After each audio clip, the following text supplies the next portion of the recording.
Good morning, everybody. Thank you for taking some time out here on this Labor Day to join us for Flash Fast Week 2. Home opponent is the 17th ranked in the FCS Virginia Military Institute Keydets. With us here, of course, is Coach Lewis. Coach, kind of an opening statement about Saturday and the excitement for the home opener. Yeah, obviously some really positive things that came out of Saturday. Not really interested in moral victories, but there are some things that we can take from it as we learn about our team that were really promising. Really pleased with the turnovers that were generated, really pleased with our ability to run the football. Josh Smith, who was kind of an unknown commodity going in on a big stage, performed at a really, really high level. So all those things were really encouraging to see, things that we need to build off of, plenty of things that we need to clean up and grow from as well from Saturday night. But got back late Sunday or early Sunday morning, I guess is the way to put it. Been rolling here on VMI, very talented team, probably the most talented FCS team that we've had come to Dick Stadium.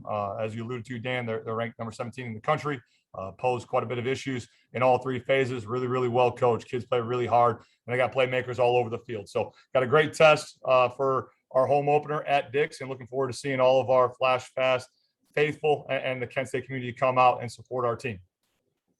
Well, thank you, Coach. Let's open it up for some questions. Let's start with Alan Moore from the Record Courier. Alan, some questions for Coach? Yeah, Coach, you talked about liking your depth going in to the year, and obviously it really got tested Saturday night, especially on both lines. Just kind of talk about, how that went, how people stepped up and that type of thing. Yeah, I mean, we knew going into it, obviously, that they were a very talented team. Knew that we were going to be tested in the trenches.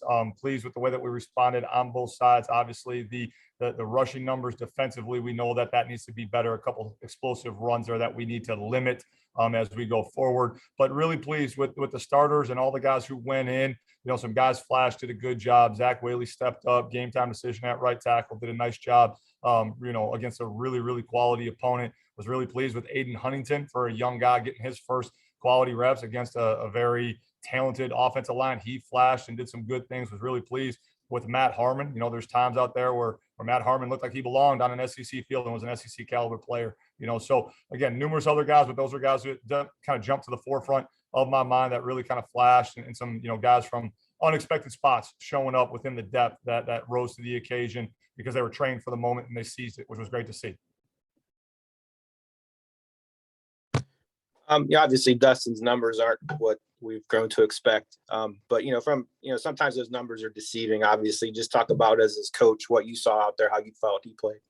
Yeah, I mean, good decision making. I know it doesn't look that way because of the 2 interceptions, but he's doing what he's trained to do on those plays, so he can throw with time and anticipation. We knew that we were going to have to win some one-on-one matchups on the edge. I got to do a better job of generating the proper matchups and creating some space and opportunities for our guys to get open cleaner so that we can create more explosive plays in the pass game. But overall, in terms of leading us and the way that, he makes us go, there's a lot of things that he's doing within the run game that he doesn't get credit for because of the decisions that he's making within our RPO game and leading us in those rights. So again, it's one game, one sample size. We know what Dustin is. He's been consistent, his whole time that he's been with us. He's a resilient guy and is going to continue to bounce back and battle through, just kind of one off evening in the throw game because of some really talented people. And we know that we can execute and we're capable of more. So guys were eager to see those opportunities and excited to get to practice tomorrow to get better, and another good test coming in here against a very, very stout defense. I mean, obviously going in, Isaiah McCoy's a tough guy to replace, made a lot of plays downfield. You got some guys that have made plays, but maybe not, a consistent basis like him. Do you view that as an area of concern at this point, or do you think you got a bunch of guys and like you say, you just ran against a really tough opponent and still feeling good? Yeah, I still feel great about the guys that we have. I mean, it was one night, it was one game against the number 6 team in the country. I mean, one of the top defenses in the country, and so I'm not going to make a mountain out of an anthill there. Our guys are working like crazy, and there's depth across the board at the wide receiver room that I know, those guys are going to show up. They're going to make plays, and we can grow and we can improve, obviously. But I got the utmost confidence in those guys to step up on the stages that we're going to continue to be on and to make plays downrange and downfield. That we've accustomed to see within our Flash Fast offense.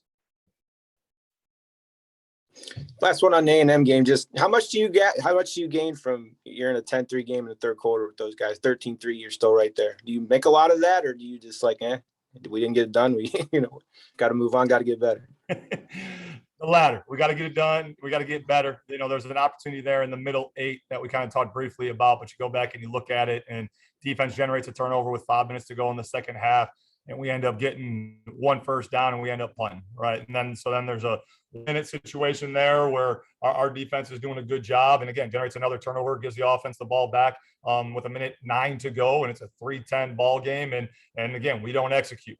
So you lose the front end of the middle 8, and then you come out and go 3 and out. They go get a field goal, so it's 3-13. You can kind of feel that momentum going a little bit, and then the pick 6, and it's 3-20, and unfortunately against a talented team like that, the margin of error is very small. So I guess what we take from it is that there's a great teachable moment there that we didn't do enough in our preparation to seize that opportunity when it showed up. And that gives us fuel to our fire to come back and get prepared to become trained. So when those opportunities present themselves, again, it's not about rising to the occasion. It's about being trained for those moments so that you can seize them, you can capitalize on them, and come out on the right side of the ledger when it's all said and done. Any final questions regarding A&M, Jack or Steve, before we move on? Okay, let's turn our attention now to the home opener and the VMI Keydets. And Coach, I know First Responders Day, home opener, a lot of things to be excited about. Just kind of talk about the excitement surrounding it. And it's been a while since we played at Dick Stadium in front of some fans.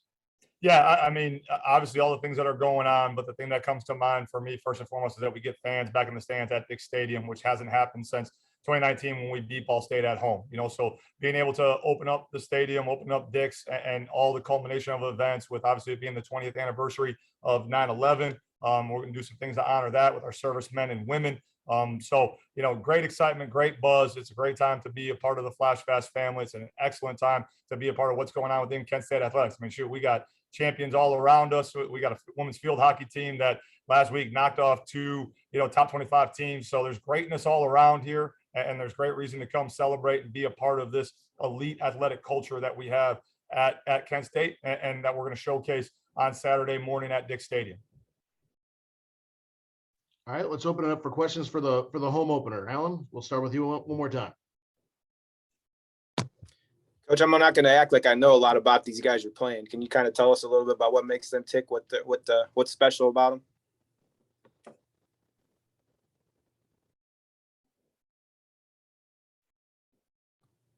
Alan, can you repeat your question? I got a little choppy here. I didn't catch any of that. Okay, yeah, I'm not going to act like I know a lot about VMI. I just kind of wonder if you could kind of tell me tell us about that team, what makes them tick, what makes them special.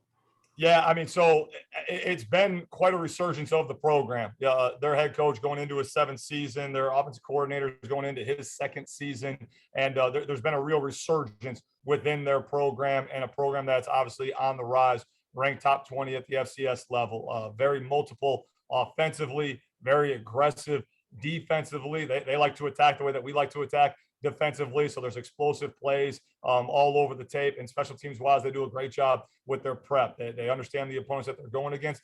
They stress you in a lot of different ways. They're very well coached, and they got playmakers from all over that coastal region over there that have great size, great length. They got the reigning conference defensive player of the year, some young guys that showed up as freshmen that made all conference teams or newcomer lists, things along those lines. They got some returning starters. This one wide receiver, number 14, is a heck of a player, lines up in the slot primarily for him, but very, very explosive. So lots of weapons, really well coached, playing high level ball. And they're going to come in here with some confidence. And obviously with what happened this past week with a number of SCS opponents that knocked off FBS opponents, I know that's going to give them some juice as well from having coached at that level. You kind of look around and that gives you confidence and a little bit of bounce in your steps. So we got to be right in our preparation. We got to be right in our training as we lead up to this next opportunity. And we open Dick's because they're a very, very good opponent that's coming in here with some bad intentions.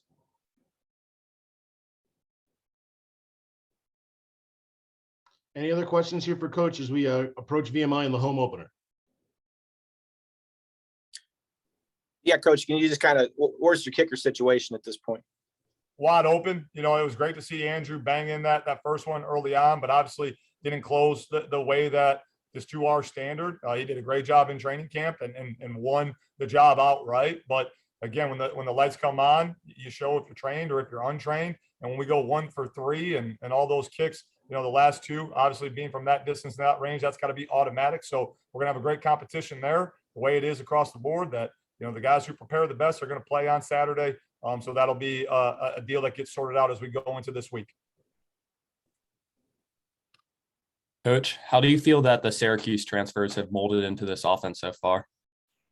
I've been really pleased with it, with their, contributions. Nakeem's a playmaker. Talking to Coach Elko, the Texas A&M coordinator after the game, there's some history there with his time at BG and going up against each other when I was at Cuse and he was at Wake Forest and everything. He was one of the guys that they were very concerned about, trying to contain him, and they had a plan for him in particular.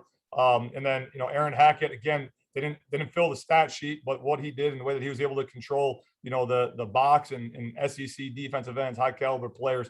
He's an all-around tight end that did some really good things, and Chris Leach along those same lines as well. I feel like we got 2 legit all-around tight ends with those 2 young men that can do some things and add some value in that regard. Coach, just what are some keys for Saturday's game? What do you think is going to be important this week in practice? Yeah, I mean, so us really refining our techniques and the fundamentals of our jobs, in all honesty. As coach speak as that sounds, Jack, our simple execution to be able to, with the pressures that they bring, keep our quarterback upright and execute and beat man-to-man coverage downrange in the throw game is going to be crucial. They do a really good job with their punt block scheme. So if we're in the position where we do have to punt the football, it's one of those deals where we spend an enormous amount of time on special teams so that it can be a competitive advantage. And when you look at the tape, you can tell that they do as well. They see the value in that. So they're going to test us, particularly with their punt block team. So we got to do a great job, identifying who the threats are and making sure that we protect the launch point in that regard. And then they do a really nice job with their RPO system and spreading you out. They're very, very multiple. So we're gonna have to do a great job in coverage and limit the explosive plays because they got guys that can score from anywhere on the field. So, it really comes down to our discipline, our fundamentals, our communication to make sure that we're playing as one in all 3 phases. Coach, where are you health-wise? You think you may get some guys back this week? How's that look? Hopeful. We kind of got to see how they go. The one thing that was nice about what came out of Saturday, there's nothing more really than a couple bumps and bruises.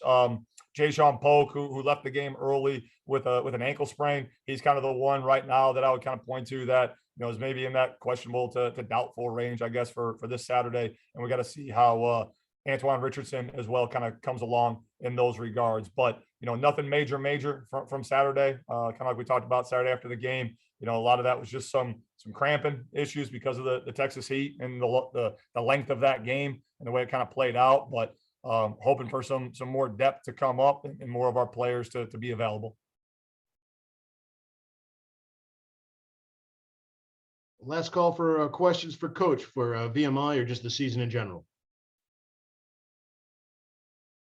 All right, guys, then we will see most of you on Saturday. Coach, thank you for a few moments of your time. Enjoy the rest of your holiday, and we'll see you on Saturday and Thursday night for the Coaches Show. Appreciate it. Go Flashes.